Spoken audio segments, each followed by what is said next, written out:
জ্ঞানারামুলে গড়ে দাও মোদের জীবন, সুন্নতের পথে চালাও হে খোদা। জ্ঞানারামুলে গড়ে দাও মোদের জীবন, সুন্নতের পথে চালাও হে খোদা। আলহামদুলিল্লাহ রব্বিল আলামিন ওয়াসসালাতু ওয়াসসালামু আলা সাইয়্যিদিল মুরসালিন, আম্মা বা'দ, ফাআউযু বিল্লাহি মিনাশ শাইতানির রাজীম। বিসমিল্লাহির রহমানির রহিম। আসসালাতু ওয়াসসালামু আলাইকা ইয়া রাসূলাল্লাহ, আসসালাতু ওয়াসসালামু আলাইকা ইয়া হাবিবাল্লাহ, আসসালাতু ওয়াসসালামু আলাইকা ইয়া নবিয়াল্লাহ ওয়া আলা আলিকা ওয়া আসহাবিকা ইয়া নূরাল্লাহ। মাদানী চ্যানেলের দর্শকবৃন্দ, কাছে কিংবা দূর থেকে, দেশ কিংবা প্রবাস থেকে যারা আমাদের দেখছেন, সবাইকে জানাই একরাশ প্রীতি ও শুভেচ্ছা। আপনারা দেখছেন আপনাদের সকলের পছন্দনীয় অনুষ্ঠান ইলম ও ইবাদত। এই অনুষ্ঠানে আমরা সেই সকল বিষয় সম্পর্কে জানছি যে বিষয়গুলো জানা আমাদের জন্য ফরজ রয়েছে। ইনশাল্লাহ আজও এর ব্যত্যয় ঘটবে না। ইনশাল্লাহ আজও একটি চমৎকার বিষয় নিয়েছি, যে বিষয়টি জানা আমাদের জন্য ফরজ রয়েছে এবং এই বিষয়টির সাথে আমরা সকলে ওতপ্রোতভাবে জড়িত আছি এবং আমাদেরকে এটি ছাড়া চলার অন্য কোনো পন্থা নেই, অন্য কোনো উপায় নেই। সেই বিষয়টি হচ্ছে নামাজের মধ্যে কিরাআত করা, অর্থাৎ কুরআন তিলাওয়াত করা। মূল আলোচনা শুরু করার পূর্বে আসুন দুরূদ শরীফের একটি ফজিলত শ্রবণ করে নিই। প্রিয় নবী রাসূল আরবি সাল্লাল্লাহু আলাইহি ওয়াসাল্লাম ইরশাদ করেছেন, ওই ব্যক্তির ওযু নেই যে প্রিয় নবী রাসূল আরবি সাল্লাল্লাহু আলাইহি ওয়াসাল্লামের প্রতি দুরূদ শরীফ পাঠ করে না, অর্থাৎ ওযুর শুরুতে দুরূদ শরীফ পাঠ করে না। সাল্লু আলাল হাবিব সাল্লাল্লাহু তাআলা আলা মুহাম্মদ সাল্লাল্লাহু আলাইহি ওয়াসাল্লাম। নামাজে যে কিরাআত পড়তে হবে এবং কিরাআত পাঠ করা ফরজ রয়েছে, সেটি কোন আয়াতের ভিত্তিতে হয়েছে এবং আমরা সেটা কিভাবে করব, কতটুকু করা উচিত, ইমাম সাহেব তিলাওয়াত করবে যখন, তখন মুক্তাদিরা কি করবে, মুক্তাদির কি তেলাওয়াত করবে কি করবে না, সেই বিষয়ে ইনশাল্লাহ আজ গুরুত্বপূর্ণ কিছু মাসালা নিয়ে ইনশাল্লাহ আলোচনা করব। প্রথমত জানব যে আয়াতের ভিত্তিতে নামাজে কোরআন পাঠ করা ফরজ হয়েছে। বিসমিল্লাহির রহমানির রহিম। ফাকরাউ মা তায়াসসারা মিনাল কুরআন, অর্থাৎ অতএব কোরআনের যতটুকু তোমাদের জন্য সহজ হয় ততটুকু তিলাওয়াত করো। এই আয়াতে আমর বা আদেশসূচক ক্রিয়া ব্যবহার করা হয়েছে, যা শরীয়তের পরিভাষায় কোনো বিষয় ফরজ বা আবশ্যক হওয়ার প্রমাণ। এই আয়াতটি সূরা মুজাম্মিলের 20 নম্বর আয়াত। এই আয়াতের মধ্যে আল্লাহ পাক আমাদেরকে নামাজে যে অংশটুকু আমাদের জন্য সহজ হয় সেই অংশটুকু পাঠ করার আদেশ দিয়েছেন, অর্থাৎ আল্লাহ পাক মুতলাকভাবে বলে দিয়েছেন কোরআনে পাকের যে অংশটুকু, সূরা ফাতিহা রয়েছে, সূরা বাকারা রয়েছে, সূরা আলে ইমরান, সূরা নিসা, সূরা মাইদা, আমরা যদি এভাবে যেতে থাকি তাহলে কোরআনে পাকে 30 পারা রয়েছে এবং 6666 আয়াত রয়েছে প্রসিদ্ধ মত অনুযায়ী। এর মধ্যে হতে যে অংশটুকু আমার জন্য সহজ হয়, আল্লাহ পাক আমাকে সেই অবকাশ দিয়েছে যেন সেই অংশ থেকে আমি পাঠ করে নামাজ সম্পন্ন করি।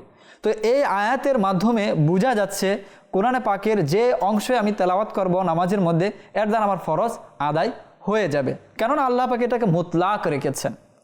আর এই ব্যাপারে যদি আমরা উসুল দেখি, শরীয়তের যে উসুলগুলো রয়েছে, যে আয়াত আল্লাহ পাক মুতলাক রেখেছেন, অর্থাৎ শর্ত জুড়ে দেননি, আল্লাহ তাআলা এমন বলেননি যে ওই আয়াতই পড়তে হবে, ওই সূরাটিই পড়তে হবে। আল্লাহ তাআলার পক্ষ থেকে যখন নির্ধারিত করা হয়নি, মুতলাক আল্লাহ পাক রেখেছেন, স্বাধীন রেখেছেন, তখন কোনো বান্দার অনুমতি নেই সেই ক্ষেত্রে কোনো জিনিসকে মোকাইয়াত করা, সেটাকে শর্ত আরোপ করা, নির্ধারিত করে দেওয়া। আর এই জন্যই হানাফি মাযহাবের মধ্যে আপনি দেখবেন যে কোনো ব্যক্তি যদি কোরআনের পাকের মধ্য হতে কোনো একটি অংশ নামাজে পাঠ করে নেয়, তাহলে কোরআনে যে নামাজের মধ্যে যে কোরআন তেলাওয়াত করা ফরজ করা হয়েছে সেটা আদায় হয়ে যাবে। এখন প্রশ্ন হচ্ছে যে হুজুর সাল্লাল্লাহু আলাইহি ওয়াসাল্লাম যে হাদিস ইরশাদ করেছেন যে লা সালাতা লিমান লাম ইয়াকরা বিফাতিহাতিল কিতাব, ওই ব্যক্তির নামাজ নেই যে ফাতিহাতিল কিতাব অর্থাৎ সূরা ফাতিহা পাঠ করে না। এই হাদিসের অর্থ কি? এই ক্ষেত্রে তো দেখা যাচ্ছে যে আল্লাহ পাক স্বাধীন রেখেছেন, কিন্তু এখানে কি করা হচ্ছে? নির্ধারিত করা হচ্ছে। তো এটাও হুজুর সাল্লাল্লাহু আলাইহি ওয়াসাল্লামের হাদিস তো এই ক্ষেত্রে ইমামগণ সূত্র নির্ধারণ করেছেন যে আমরা প্রথমত কোরআন দেখব, আর এটাই আসল, এটাই হাকিকত, এটাই বাস্তব। কেননা সকল জ্ঞানের আধার হচ্ছে কোরআন।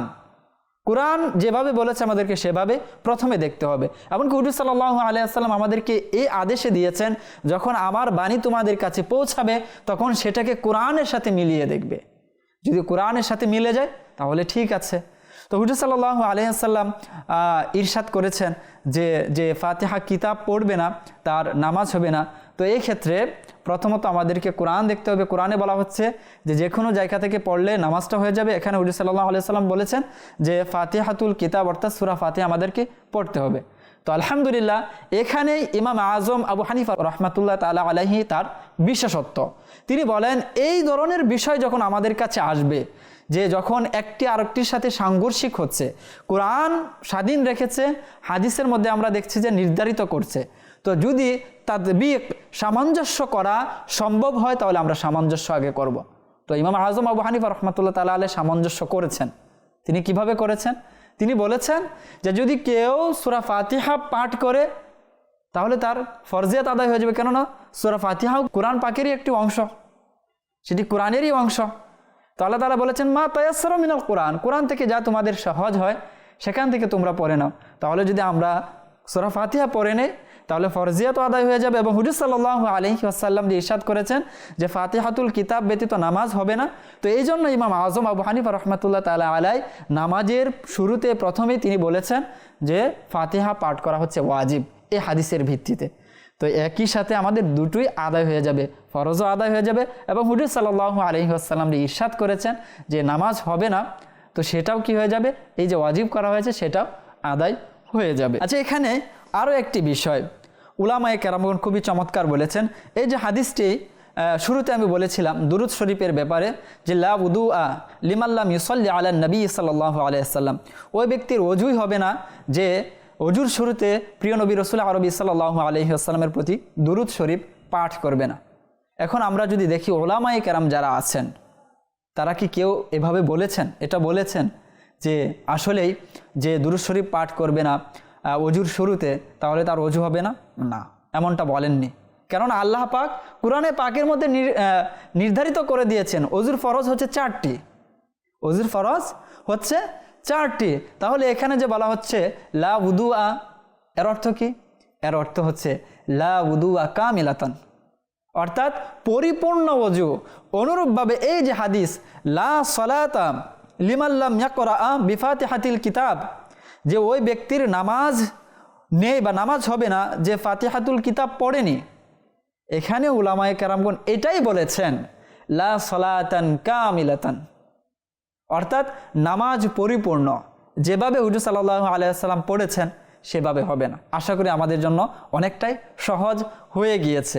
কেননা এটা যদি আমরা আবশ্যক করে নিই যে এটা ছাড়া ফরজিয়াত আদায় হবে না, তাহলে তো ওযুর ক্ষেত্রে আমাদেরকে সেটাই করতে হবে।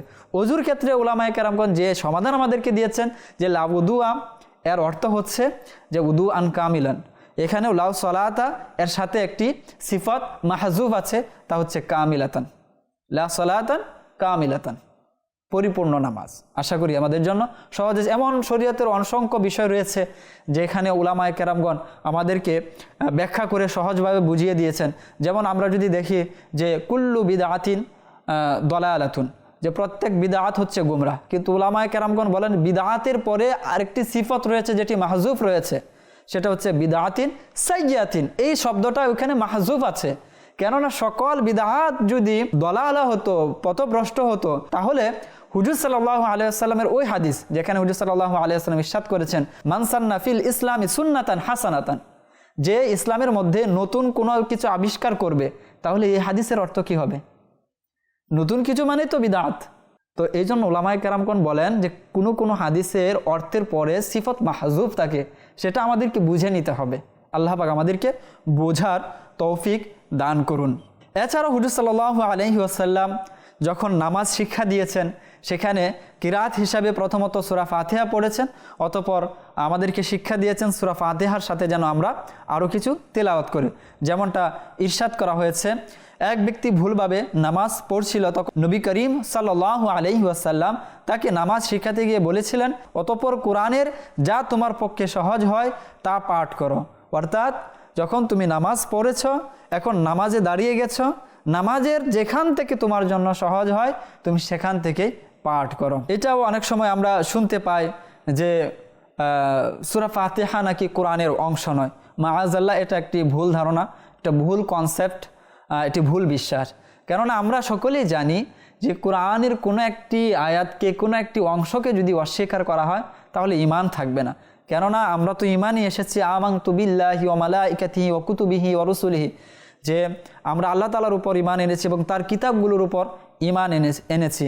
এমনকি সূরা বাকারার যে প্রথম দিকে বলা হয়েছে, যেখানে এও বলা হয়েছে যে আল্লাযীনা ইউমিনুনা বিমা উনজিলা ইলাইকা ওয়া মা উনজিলা মিন ক্বাবলিকা ওয়া বিল আখিরাতি হুম ইউকিনুন, যে আমরা ঈমান আনছি ওই সকল গ্রন্থগুলোর উপর যেগুলো আপনার পূর্ববর্তীদের উপর নাজিল হয়েছিল এবং আপনার উপর যা নাজিল হয়েছে।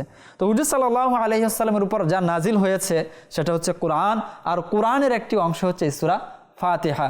আর এই সূরা ফাতিহা যে কোরআনের অংশ, এই ব্যাপারেও যদি আমরা দেখি হাদিসে পাকের মধ্যে এসেছে, যেমন হযরত আয়েশা রাদিয়াল্লাহু তাআলা আনহু থেকে বর্ণিত, তিনি বলেন রাসূলুল্লাহ সাল্লাল্লাহু আলাইহি ওয়াসাল্লাম তাকবীরের মাধ্যমে নামাজ শুরু করতেন এবং আলহামদুলিল্লাহি রাব্বিল আলামিন এর মাধ্যমে কিরাআত শুরু করতেন। যেমনটা শুরুতে বলেছিলাম যে কিরাআত করা, আর হুজুর সাল্লাল্লাহু আলাইহি ওয়াসাল্লাম কিরাআত শুরু করতেন কিসের মাধ্যমে? এই সূরা ফাতিহার মাধ্যমে। হযরত আবু হুরায়রা রাদিয়াল্লাহু তাআলা আনহু থেকে বর্ণিত, তিনি বলেন কানা রাসূলুল্লাহ সাল্লাল্লাহু আলাইহি ওয়াসাল্লাম ইযা নাহাদা মিনার রাকাআতি সানিয়াতি ইস্তাফতাহাল কিরাআতা বিলহামদুলিল্লাহি রাব্বিল আলামিন। অর্থাৎ রাসূলুল্লাহ সাল্লাল্লাহু আলাইহি ওয়াসাল্লাম যখন দ্বিতীয় রাকাত থেকে উঠে দাঁড়াতেন তখন আলহামদুলিল্লাহি রাব্বিল আলামিনের মাধ্যমে কিরাআত শুরু করতেন। অর্থাৎ হুজুর সাল্লাল্লাহু আলাইহি ওয়াসাল্লাম যে নামাজগুলো রয়েছে, যখন নামাজ পড়তেন, বিশেষত যদি রাতের বেলায় নফল নামাজ দেখি বা একাকী যখন নামাজ আদায় করা হয় 4 রাকাত নামাজ, সেক্ষেত্রেও সূরা ফাতিহা পড়া রয়েছে। তো এখানে বোঝা যাচ্ছে সূরা ফাতিহা যে কিরাতের অংশ, সেটা এই হাদিসগুলোর মাধ্যমে আমাদের সামনে স্পষ্ট হচ্ছে।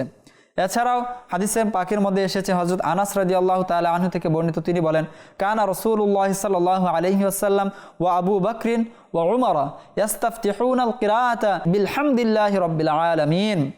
রাসূলুল্লাহ সাল্লাল্লাহু আলাইহি ওয়াসাল্লাম, আবু বকর এবং উমর রাদিয়াল্লাহু আনহুমা আলহামদুলিল্লাহি রাব্বিল আলামিন এর মাধ্যমে কিরাআত শুরু করতেন। ইমাম বুখারী জুজউল কিরাআত খালফাল ইমাম, যে হাদিস নং 778, সুনানে নাসাই হাদিস নং 902, ইবনে মাজা হাদিস 508, মুসনাদে আহমদ তৃতীয় খণ্ডের 101 পৃষ্ঠা। তো এই সব গ্রন্থের মধ্যেই মূলত এই হাদিসগুলো বর্ণিত হয়েছে। সুতরাং আল্লাহ পাকের আদেশ, তোমাদের কোরআন থেকে যে অংশটুকু তোমাদের জন্য সহজ হয় সেটাই তোমরা কিরাআত করো। আর আমরা দেখছি যে হুজুর সাল্লাল্লাহু আলাইহি ওয়াসাল্লাম কিরাআত হিসাবে সূরা ফাতিহাকে বেছে নিয়েছেন। শুধু হুজুর সাল্লাল্লাহু আলাইহি ওয়াসাল্লাম নয়, বরং উম্মতের মধ্যে সর্বশ্রেষ্ঠ উম্মত, বরং নবীদের পরে সর্বশ্রেষ্ঠ যে 2 জন বান্দা রয়েছেন, অর্থাৎ আবু বকর সিদ্দিক রাদিয়াল্লাহু তাআলা আনহু, উমর ফারুক রাদিয়াল্লাহু তাআলা আনহু, তাদের আমলও এটাই ছিল, তারা সূরা ফাতিহাকে কিরাত হিসাবেই পাঠ করতেন। সূরা ফাতিহাকে কিরাত হিসাবে পাঠ করার 2টি লজিক রয়েছে, 2টি কারণ রয়েছে। এক তো হচ্ছে এটি কোরআনের অন্তর্ভুক্ত, আর এর মাধ্যমে ফরজ আদায় হয়ে যায়, এবং হুজুর সাল্লাল্লাহু আলাইহি ওয়াসাল্লামও এর আমল করেছেন, এই জন্য আমাদেরও করতে হবে এবং এটি পাঠ করা ওয়াজিব রয়েছে। শুধু এটি পাঠ করা ওয়াজিব এটাই নয়, বরং এর প্রতিটি অক্ষর পাঠ করা নামাজের মধ্যে আমাদের জন্য ওয়াজিব রয়েছে। কোনো ব্যক্তি যদি সূরা ফাতিহার কোনো একটি অক্ষর জেনে শুনে ছেড়ে দেয় তাহলে তার নামাজই হবে না। সুতরাং সম্পূর্ণ আমাদেরকে সূরা ফাতিহা নামাজের মধ্যে পাঠ করতে হবে এবং সেটা কিরাত হিসাবেই পাঠ করতে হবে। এছাড়াও হযরত আব্দুল্লাহ ইবনে মুগাফফাল রাদিয়াল্লাহু তাআলা আনহু থেকে বর্ণিত, তিনি বলেন যে আমি হুজুর সাল্লাল্লাহু আলাইহি ওয়াসাল্লামের পিছনে নামাজ পড়েছি, আবু বকর সিদ্দিক রাদিয়াল্লাহু তাআলা আনহুর পিছনে নামাজ পড়েছি, উমর রাদিয়াল্লাহু তাআলা আনহুর পিছনে নামাজ পড়েছি, ওসমান রাদিয়াল্লাহু তাআলা আনহুর পিছনে নামাজ পড়েছি। প্রত্যেকে নামাজ শুরু করতেন আলহামদুলিল্লাহি রাব্বিল আলামিন এর মাধ্যমে। তো আমাদেরকে এই বিষয়টি মাথায় গেঁথে নেওয়া উচিত যে সূরা ফাতিহা কোরআনেরই অংশ এবং এর মাধ্যমে আমাদেরকে কিরাত শুরু করা উচিত। এখন আমরা কিছু বিষয় জানব, যে বিষয়গুলো আমরা অনেক সময় ভুল করে ফেলি, আর এই বিষয়গুলো আলোচনা করেছেন আমির আলী সুন্নত দামাত বারকাতুহুল আলিয়া নামাজের আহকামের মধ্যে। এর মধ্যে তিনি কিছু গুরুত্বপূর্ণ মাসালা উল্লেখ করেছেন, যেই মাসালাগুলো অনেক সময় আমরা না জানার কারণে যে কিরাত রয়েছে, এই কিরাতের ফরজ আমরা আদায় করতে ব্যর্থ হয়ে যাই, অর্থাৎ আদায় করতে পারি না, না জানার কারণে। খুবই চমৎকার কিছু বিষয় রয়েছে, আমরা সেই বিষয়গুলো ইনশাল্লাহ একটু মনোযোগ সহকারে শুনব। তিনি বলেন, নাম্বার 1, কিরাত হলো সমস্ত অক্ষরসমূহ তার মাখরাজ তথা উচ্চারণের স্থান থেকে আদায় করার নাম, যেন প্রত্যেক অক্ষর অন্য অক্ষর থেকে পৃথকভাবে বোঝা যায় ও উচ্চারণও বিশুদ্ধ হয়। যে মাখরাজ সহ আমাদেরকে কিরাত পাঠ করতে হবে। আমি যেমন পারি তেমন পড়লে তো হবে না, কেননা কোরআনের মাখরাজ রয়েছে। আমরা বাংলা ভাষায় জানি, যারা ভাষাবিদ রয়েছে তারা জানে যে অক্ষরের উচ্চারণ যদি এদিক সেদিক হয় তাহলে অর্থ পরিবর্তন হয়ে যায়, অর্থ একটা থেকে আরেকটা হয়ে যায়। এমন অসংখ্য শব্দ রয়েছে বাংলা ভাষায়, যেগুলো যদি আমরা বকে ভ করে ফেলি বা ভকে ব করে ফেলি, পকে ফ করে ফেলি, তাহলে অর্থ আর এক থাকে না, অর্থ অন্যরকম হয়ে যায়। তো অনুরূপভাবে কোরআনের ক্ষেত্রে তো এটাই। কোরআনের যদি আমি এক অক্ষরকে আরেক অক্ষর বানিয়ে ফেলি, উচ্চারণ যদি শুদ্ধ না করি, তাহলে তো হবে না। তো এটাই তিনি বলেছেন। নাম্বার 2, নীরবে পড়ার ক্ষেত্রে এতটুকু আওয়াজে পড়া আবশ্যক যে যেন নিজে শুনতে পায়। অনেকে আমরা একাকী নামাজ পড়ি, নামাজ পড়া অবস্থায় শুধু টুট নড়ছে, কোনো আওয়াজ হচ্ছে না, নিজে শুনতে পাচ্ছি না। তো বলে এমনটা হবে না, এতটুকু আওয়াজ হতে হবে যেন নিজে কানে শুনতে পায় যে আমি যে কি তেলাওয়াত করছি। এরপর 3 নম্বরে তিনি বলেন, আর যদি অক্ষরগুলো বিশুদ্ধভাবে উচ্চারণ করেছে কিন্তু এত নিম্নস্বরে পড়েছে যে নিজের কানও শুনেনি, অথচ এ সময় কোনো অন্তরায় যেমন হইচই ছিল না, আবার কান ভারী বা অর্থাৎ বধিরও নয়, তবে তার নামাজ হলো না। আল্লাহু আকবার কবীর। আপনি নামাজ পড়ছেন, এখানে কোনো হইচই নেই, কোনো শব্দ নেই, কোনো সাউন্ড নেই, আপনি শুদ্ধভাবেই পড়ছেন, আপনার মাখরাজ শুদ্ধ, আপনি শিখেছেন, কিন্তু এতটুকু আওয়াজ হয়নি যে আওয়াজটা আপনার কান পর্যন্ত পৌঁছাবে, তাহলে আপনার নামাজই হবে না, কেননা কিরাত হয়নি। কিরাত তো সেটাকে বলা হয় যে আপনি পাঠ করেছেন। অনেক সময় আমরা পাঠ করি না, আমরা মনে মনে কল্পনা করতে থাকি, ঠোঁট নাড়াতে থাকি যে আমি পড়ছি। তো এটাকে পড়া বলে না, এটাকে বলা হয় কল্পনা করা। কিরাতের আদেশ দিয়েছেন আল্লাহ, ফাকরাউ, তোমরা কিরাত করো। কিরাত কাকে বলা হয়? পাঠ করাকে বলা হয়। সুতরাং পাঠ তখনই বলা হবে যখন কোনো বাধা বিঘ্নতা যদি না থাকে, নির্দ্বিধায় আপনার কাছে সেই আওয়াজটা কি হয়ে যাবে? পৌঁছে যাবে। তো এই বিষয়, এই মাসালার প্রতি আমাদেরকে অবশ্যই দৃষ্টি দেওয়া উচিত। আচ্ছা, নাম্বার 4, যদিও নিজে শোনাটা জরুরি, তবে এটার প্রতিও এতটুকু সতর্কতা অবলম্বন করা আবশ্যক যে নীরবে কিরাত পড়ার নামাজগুলোতে যেন কিরাতের আওয়াজ অন্যজনের কানে না পৌঁছে। অনুরূপভাবে তাসবিহ সমূহ আদায়কালেও এই বিষয়টির প্রতি খেয়াল রাখা উচিত। জি, আমরা এত জুড়েও পাঠ করব না একাকি যখন নামাজ আদায় করছি, যে অন্য ব্যক্তির ডিস্টার্ব হয়, অন্য ব্যক্তি এতে তার নামাজের মধ্যে তার মনোযোগ নষ্ট হয়, সেই বিষয়ের প্রতিও আমরা ইনশাআল্লাহ খেয়াল রাখব। এরপর তিনি বলেন 5 নম্বরে, নামাজ ব্যতীত যেসব স্থানে কিছু বলা বা পড়াটা নির্ধারণ করা হয়েছে সেখানেও এর দ্বারা এটা উদ্দেশ্য যে কমপক্ষে এমন আওয়াজ হয় যেন নিজে শুনতে পায়, যেমন তালাক দেওয়া, গোলাম আজাদ করা অথবা জন্তু জবাহ করার জন্য আল্লাহ তাআলার নাম নেওয়া। এসব ক্ষেত্রে এতটুকু আওয়াজ আবশ্যক যেন নিজের কানে শুনতে পায়। দুরূদ শরীফ ইত্যাদি ওজিফা সমূহ পড়ার ক্ষেত্রে কমপক্ষে এতটুকু আওয়াজ হওয়া উচিত যেন নিজে শুনতে পায়, তবে পাঠ করা হিসাবে গণ্য হবে। এখানে 2-3টি খুবই গুরুত্বপূর্ণ মাসালার কথা বলা হয়েছে, যেমন তালাক দেওয়া। কেউ তালাক দিতে চাচ্ছে এবং সে মনে করছে এই মুহূর্তে আমাকে তালাক দেওয়া উচিত, তো সেক্ষেত্রে তালাক তখনই হবে যখন সে তালাকের শব্দগুলো নিজ কানে শুনেছে। অথবা গোলাম যেহেতু এখন নেই, তবেও কোনো ব্যক্তি গোলাম আজাদ করতে চাচ্ছে, তবে গোলাম আজাদ করার জন্য অতটুকু আওয়াজ বলতে হবে যে নিজ কানে শুনতে পেয়েছে। নাম্বার 6 তিনি বলেছেন, শুধুমাত্র বড় এক আয়াত পাঠ করা ফরজ নামাজের প্রথম 2 রাকাতে ফরজ। যে কিরাত রয়েছে, কিরাত সম্পর্কে জানছি, এখন কতটুকু পাঠ করা আমাদের জন্য ফরজ রয়েছে। গত এপিসোডে আমরা জেনেছি যে ততটুকু পরিমাণ দাঁড়ানো ফরজ, যতটুকু পরিমাণ কিরাত পাঠ করা ফরজ। তো কতটুকু পরিমাণ কিরাত পাঠ করা ফরজ? ফরজ নামাজের প্রথম 2 রাকাতে শুধুমাত্র বড় এক আয়াত পাঠ করা ফরজ, এবং সেটি প্রথম 2 রাকাতে। আর বিতর, সুন্নত ও নফলের প্রত্যেক রাকাতে ইমাম ও একাকী নামাজ আদায়কারী সকলের উপর ফরজ হচ্ছে এই কিরাত করা। ফরজ নামাজের ক্ষেত্রে প্রথম 2 রাকাতে কিরাত পাঠ করা ফরজ রয়েছে, এবং সেটাও বড় এক আয়াত। এবং বাকি যে তো নামাজ রয়েছে, সেটা ভিতর নামাজ হোক, সুন্নত হোক, নফল হোক, যত রাকাতে আপনি পড়বেন প্রত্যেক রাকাতের মধ্যে আপনাকে কি করতে হবে? কিরাত পড়তে হবে, এটা ফরজ।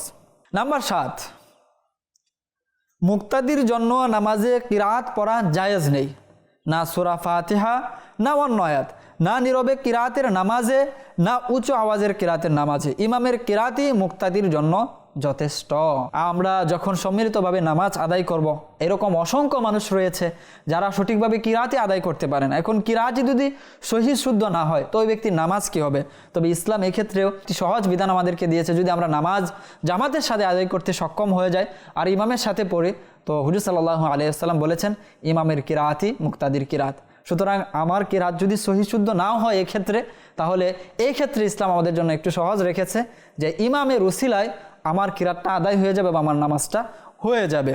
তো এই বিষয়ে ইনশাল্লাহ আমি এখানে কিছু আলোচনা করার ইনশাল্লাহ চেষ্টা করব। যেমন হাদিসে পাকের মধ্যে বর্ণিত হয়েছে, আবু মুসা আশআরী রাদিয়াল্লাহু তাআলা আনহু বলেন, রাসূল করিম রাউফুর রহিম সাল্লাল্লাহু আলাইহি ওয়াসাল্লাম আমাদের শিক্ষা দিয়েছেন যে যখন তোমরা নামাজের জন্য উঠো তখন তোমাদের মধ্যে একজন ইমাম হওয়া উচিত, এবং যখন ইমাম তেলাওয়াত করেন তখন তোমরা নীরব থাকো। এই হাদিসটি ইমাম আহমদ এবং মুসলিম রিওয়ায়াত করেছেন।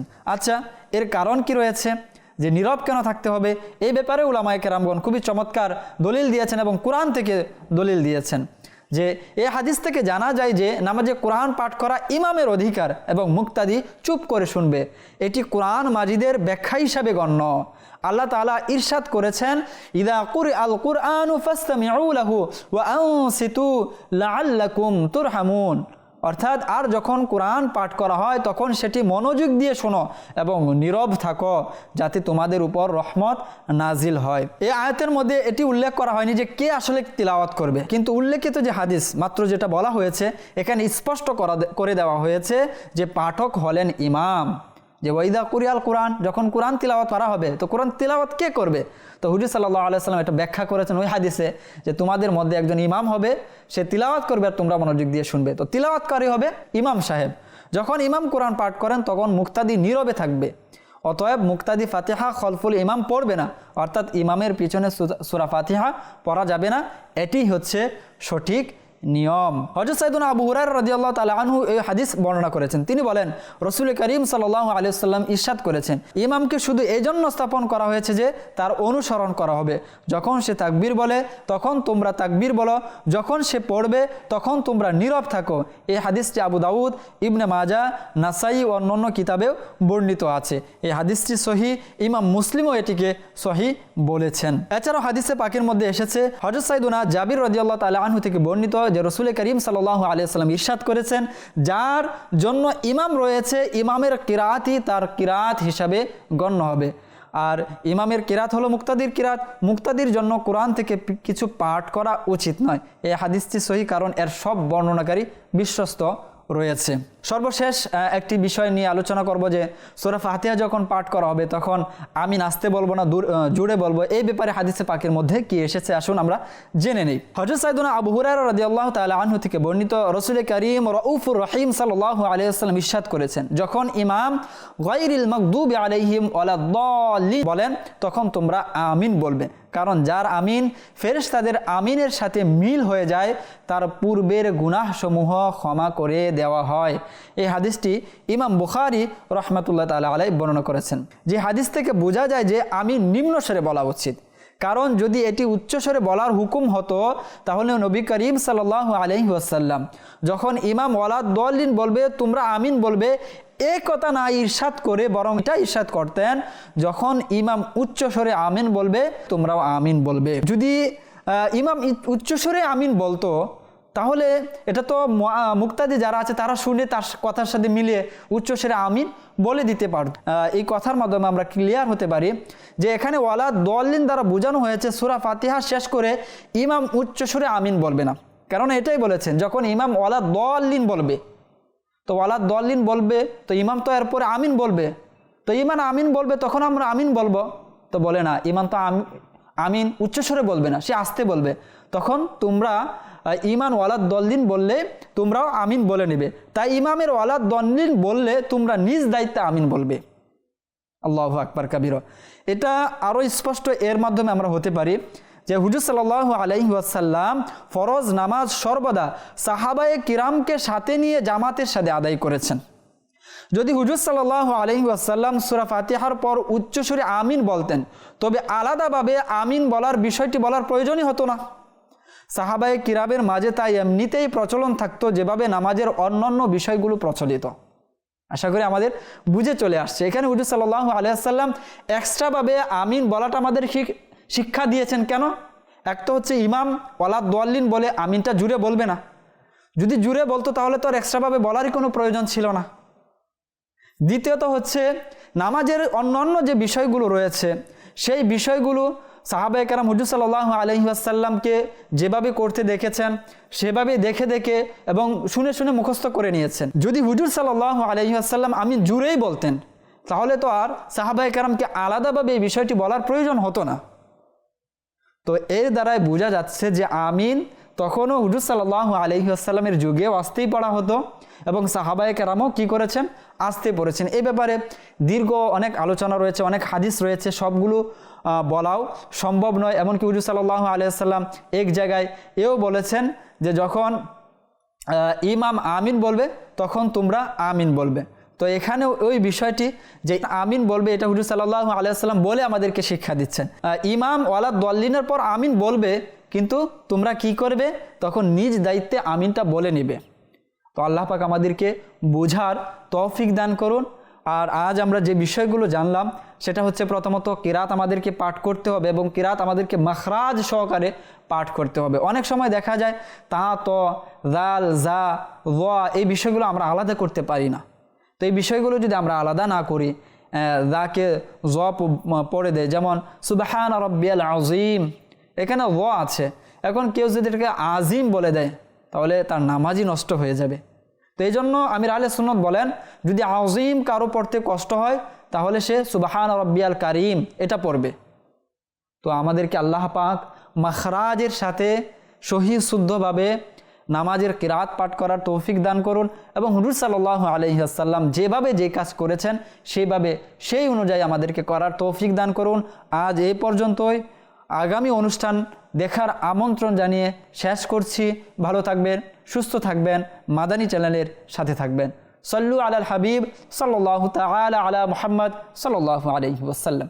জ্ঞানারামুলে গড়ে দাও মোদের জীবন, সুন্নতের পথে চালাও হে খোদা। জ্ঞানারামুলে গড়ে দাও মোদের জীবন, সুন্নতের পথে চালাও হে খোদা।